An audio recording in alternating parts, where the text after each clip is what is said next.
Proses umrohnya? Alhamdulillahirabbil alamin, ya sama sekali enggak.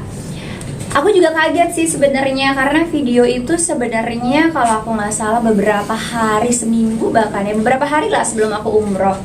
Jadi awal cerita video itu adalah aku nonton dulu video dari salah satu presiden Turki kalau nggak salah. Beliau ngaji dengan suara yang sangat merdu banget dan aku kaget gitu, percaya nggak percaya, karena suaranya Masya Allah indah banget gitu. Itu tuh keinginan aku, kan ibu-ibu ya, maksudnya ngelihat sesuatu, kita ngeliat bakso aja pengen bakso gitu kasarannya. Terus tiba-tiba aku nonton ada seorang presiden yang berani, tegas, lantang menyuarakan soal Palestina, which is aku juga lagi pay attention ke sana. Ditambah beliau itu ngajinya dengan sangat indah gitu. Dalam hati aku tuh spontan aja lagi live, aku bilang Masya Allah tabarakallah ya gitu. Karena ada yang nanya, kakak pilih paslon yang mana gitu. Aku bilang aku belum tahu, aku masih sholat istiqoroh, masih mencari yang terbaik, tapi pengen deh jadinya ngedengerin para paslon itu ngaji gitu, yang suaranya merdu aku coblos deh gitu. Jadi itu tuh sebenarnya kayak guyonan aku sama follower aku, yang aku ngerasa kayak ya obrolan aja, hari-hari aku juga orangnya bercandaan gitu. Dan aku bilangnya gitu, aku bakalan coblos deh kalau yang suaranya merdu gitu. Itu cuman kayak apa ya, di luar pikiran yang negatif atau apapun gitu. Karena yang pertama, semua paslon ini, pasangan paslon tiga-tiganya 6 orang capres dan cawapres ini kan muslim gitu, which is aku tahu backgroundnya muslim. Nggak mungkin kalau ada yang non muslim aku suruh ngaji ya, akunya emang udah hilang akal gitu.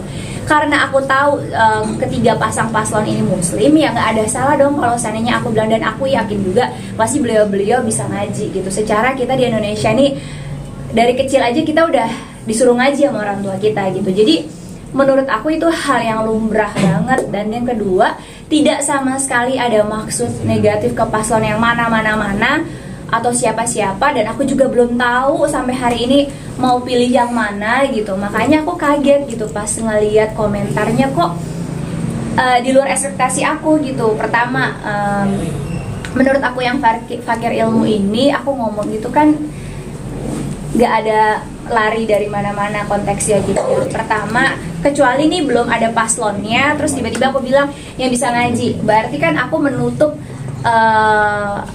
masyarakat Indonesia yang beragama lain untuk menyalonkan diri. Sekarang kan paslonnya udah ada dan udah jelas agamanya muslim semua, makanya aku menyarankan gitu.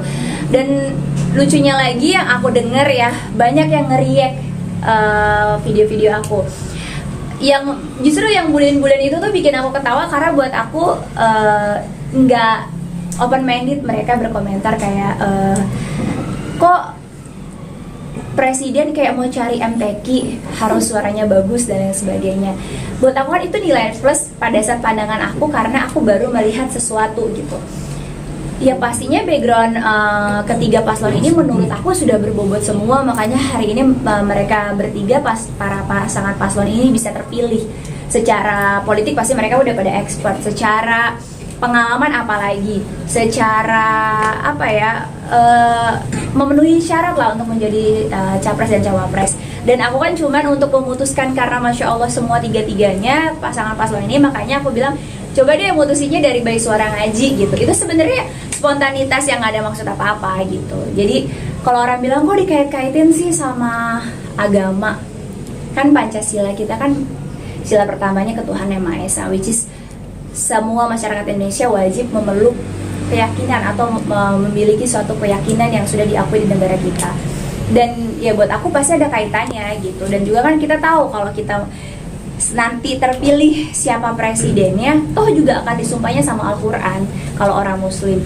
Masa disumpah sama Al-Quran tapi kita suruh ngaji terus jadi kayak sesuatu yang mengerikan banget. Itu yang buat aku juga kayak masih introspeksi diri gitu, aku tuh salahnya di mana gitu. Merdu dalam konteks kan bukan berarti harus kayak gimana ya, maksudnya yang ya karena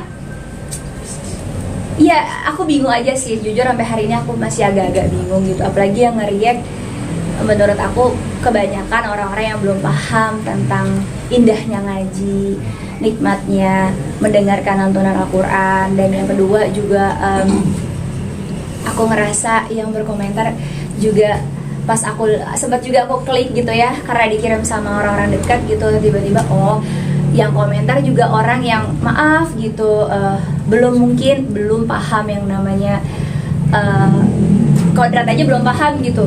Jadi kayak ya udah, aku cuman nggak nanggepin serius, nggak masukin ke dalam hati, cuman kayak lebih masih terus menggali gitu. Jangan sampai aku bikin sesuatu yang nggak bikin orang lain happy gitu. Cuman ya itu aja sih, nggak nyangka aja komentarnya di luar ekspektasi aku, yang seperti aku ngelakuin suatu kesalahan, padahal banyak banget public figure lainnya yang secara frontal nyebutin nama paslon yang lain, ngebela paslon yang ini, ngejatuhin paslon yang itu, yang lebih kacau dan parah gitu.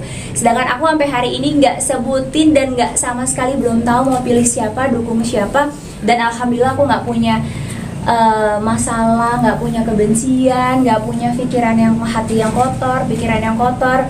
Justru aku ini alhamdulillah banget pada saat di Raudhoh, wallahu alam datangnya dari mana, keingetan pas masuk Raudhoh itu aku justru berdoa sama Allah kayak, ya Allah, mudah-mudahan kelak pemimpin Indonesia dipegang oleh pemimpin yang amanah, pemimpin yang adil, pemimpin yang bijaksana seperti Rasulullah, seperti Sayyidina Ali, seperti sahabat Rasul Umar bin Khattab, Abu Bakar As-Siddiq gitu. Aku tuh berdoa yang positif banget, dan itu siapapun pemimpinnya aku doain hal yang sama.